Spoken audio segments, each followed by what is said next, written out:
Bismillahirrahmanirrahim. Assalamu alaikum students. How are you all? Today we are going to start our topic from the chemical reactions of alkanes. Last time हम लोगों ने इसके कुछ physical characteristics पढ़े थे और साथ में हमने यूजेस भी पढ़े थे। ठीक है, ये दरमियान से हमने टॉपिक जो है उसको स्किप कर दिया था क्योंकि अगर हम इसको करते तो ज़रा लेक्चर लेंथी हो जाना था, इसलिए हमने केमिकल रिएक्शन जो है वो पोस्टपोन कर दिए थे नेक्स्ट लेक्चर पर। तो आज हमने पढ़ना है केमिकल रिएक्शंस ऑफ अल्केन्स। ठीक है, आप सबको पता है पीछे हम जब से चैप्टर स्टार्ट हुए बल्कि पिछले चैप्टर से हम लोग यही पढ़ते आ रहे हैं कि अल्केन्स जो हैं वो सैचुरेटेड कंपाउंड्स हैं और ये लीस्ट रिएक्टिव हैं, यानी बहुत कम रिएक्टिव हैं। इसी वजह से हम इनको पैराफिन्स भी बोलते हैं।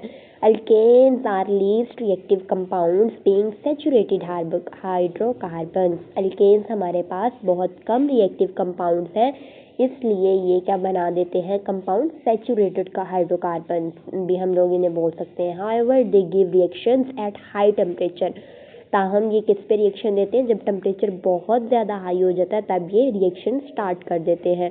Here we will discuss only 2 reactions of alkanes. यहाँ पर हम सिर्फ 2 रिएक्शन अल्केन्स के डिस्कस करेंगे। ऐसा नहीं है कि इसके सिर्फ होते ही 2 रिएक्शन है, बल्कि हम लोग सिर्फ यहाँ पर 2 रिएक्शन ही डिस्कस करेंगे बिकॉज ये भी आपका इनिशियल स्टेप है।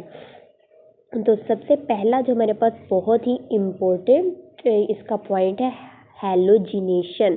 ये आपको लॉन्ग क्वेश्चन में भी पूछा जा सकता है और शॉर्ट में भी। बहुत इम्पोर्टेंट टॉपिक है हैलोजिनेशन ऑफ अल्केन्स।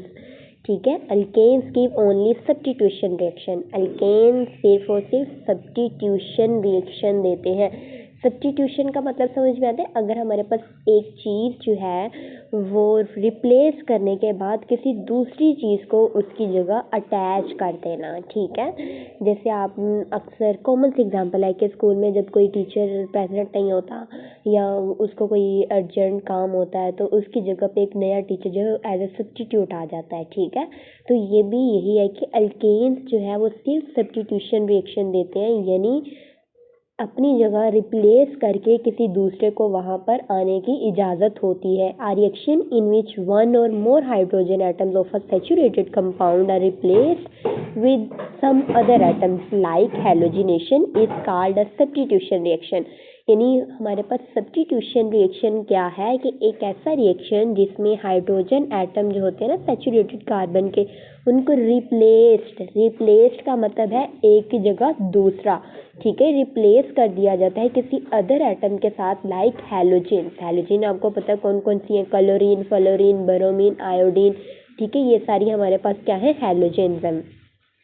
तो जब एक सैचुरेटेड हाइड्रोजन को एक हैलोजन से हम लोग रिप्लेस कर देते हैं तो इसका मतलब है अल्केन्स का कौन सा रिएक्शन है? Substitution reaction. यानी रिप्लेस कर रहे हैं, ना तो हम लोग कोई चीज़ एडिशन के तौर पे उसमें ऐड कर रहे हैं और ना ही हम उसमें से कोई चीज़ जो है उसको रिमूव कर रहे हैं। हम लोग जस्ट क्या कर रहे हैं कि उस जगह पर सब्स्टिट्यूट कर रहे हैं, यानी रिप्लेस कर रहे हैं। ठीक है, these reactions are characteristics property of alkanes. ये रिएक्शंस जो है वो हमारे पास कौन सी प्रॉपर्टी है? बहुत ये हमारे पास रिएक्शंस जो हैं ये अल्केन्स की एक इम्पोर्टेंट कैरेक्टर है, यानी एक उसकी इम्पोर्टेंट प्रॉपर्टी है। Alkanes react fairly with halogens in diffused sunlight only. Alkanes जो है वो सिर्फ और सिर्फ हैलोजेंस के साथ तब रिएक्शन करते हैं जब डिफ्यूज्ड सनलाइट हो। ठीक है, in dark there is no reaction. अगर अंधेरा होगा तो रिएक्शन नहीं होगा। In direct sunlight reaction is explosive and carbon is deposited. अगर डायरेक्ट सनलाइट में होगा रिएक्शन तो एक्सप्लोसिव, यानी वो आपको होता है कि एक्सप्लोसिव हमारे पास कोई भी चीज़ जो जल सकती हो। ठीक है, एंड कार्बन इज डिपॉजिट, और कार्बन को डिपॉजिट यानी जमा किया जा सकता है।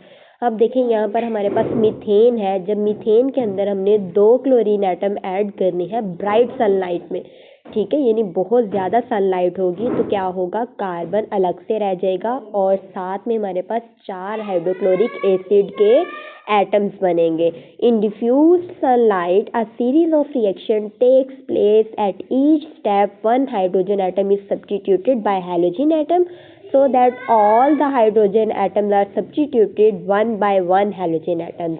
यानी अगर हम डिफ्यूज सनलाइट लेते हैं तो हमारे पास एक सीरीज चलेगी रिएक्शन की, और वो रिएक्शन की सीरीज में क्या होगा कि एक हाइड्रोजन एटम निकलता जाएगा और एक उसकी जगह पर एक हमारे पास कोई भी हैलोजन एटम जो है, एक हाइड्रोजन एटम जो है वो रिप्लेस करेगा कोई भी हैलोजन को अपनी जगह पर। ठीक है, इस वजह से फिर क्या होगा, हाइड्रोजन जो है सब्स्टिट्यूट हो जाएगा, यानी वो उधर से निकल जाएगा और उसकी जगह पर एक हैलोजन है वो एटम सब्स्टिट्यूट हो जाएगा।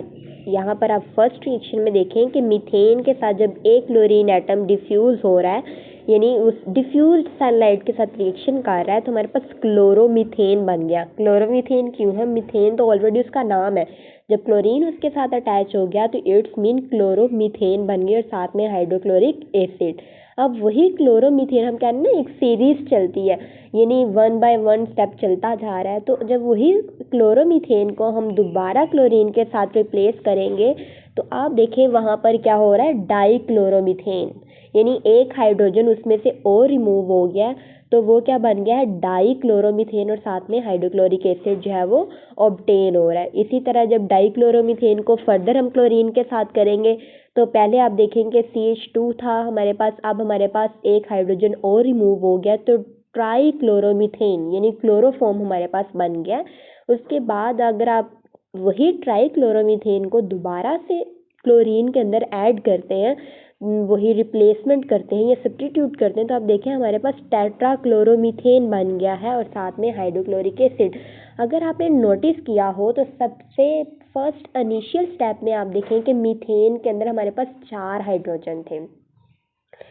वन बाय वन जैसे जैसे स्टेप इंक्रीज करते गए उसके हाइड्रोजन के अंदर कमी आती गई। 4 उसके अंदर हाइड्रोजन थे, हमने 4 स्टेप किए तो फाइनल रिजल्ट में हमारे पास कोई भी हाइड्रोजन का एटम नहीं बचा अपने अल्केन के साथ। तो आप देखें कि पहले स्टेप के अंदर 4 थे तो उधर क्लोरोमीथेन के अंदर हमारे पास 3 बच गए हाइड्रोजन। जब उसी क्लोरोमीथेन को हमने फर्दर जो है सब्स्टिट्यूट किया तो हमारे पास डाई क्लोरोमीथेन में 2 हाइड्रोजन बच गए। जब डाई क्लोरोमीथेन को फर्दर रिप्लेसमेंट की हमने हैलोजन के साथ तो ट्राई क्लोरोमीथेन बन गया और एक ही हाइड्रोजन हमारे पास बचा। अब उसी ट्राई क्लोरोमीथेन को हमने फर्दर क्या किया है कि उसकी हैलोजिनेशन किया, सब्स्टिट्यूशन किया उसका, तो हमारे पास कोई भी हाइड्रोजन नहीं बचा और क्या बन गया है, टेट्रा क्लोरोमीथेन। ठीक है, नेक्स्ट इसका हमारे पास दूसरा रिएक्शन है कंबस्चन। कंबस्चन आपको पता है जलने के अमल को बोलते हैं। Alkanes burn in the presence of excess of air और oxygen to produce a lot of heat, carbon dioxide and water. Alkanes जो है वो कब जलती है, जब बहुत ज़्यादा अमाउंट में हवा हो, यानी हवा किस लिए चाहिए, ऑक्सीजन के लिए। तो आपको पता है ऑक्सीजन जो है वो जलने के लिए हेल्प करती है, तो ऑक्सीजन चाहिए और जब ऑक्सीजन यानी लॉट ऑफ एयर उन्हें मिलती है तो अल्केन्स जलना शुरू कर देते हैं, जिसके रिजल्ट में हमारे पास बहुत ज़्यादा हीट, कार्बन डाइऑक्साइड और वाटर बनता है। This reaction takes place in automobile combustion engines, domestic heaters and cooking appliances.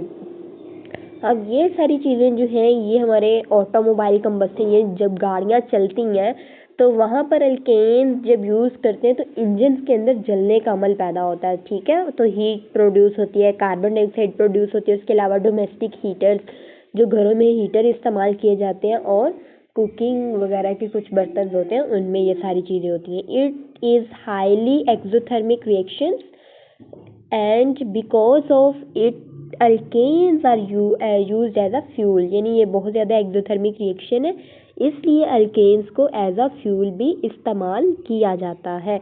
In the limited supply of oxygen there is incomplete combustion. अगर हमारे पास ऑक्सीजन की कम सप्लाई होगी, यानी ऑक्सीजन हमारे पास सफिशिएंट अमाउंट में नहीं होगा, तो कंबस्चन ही यानी अल्केन्स की कंबस्चन भी कंप्लीट नहीं होगी, और जब कंबस्चन अल्केन की कंप्लीट नहीं होगी तो वो मोनोऑक्साइड्स प्रोड्यूस करेगा, और मोनोऑक्साइड्स के प्रोड्यूस होने की वजह से क्या होता है कि सफोकेशन हो जाती है, और सफोकेशन की वजह से मोस्टली लोगों में डेथ कॉज हो जाती है।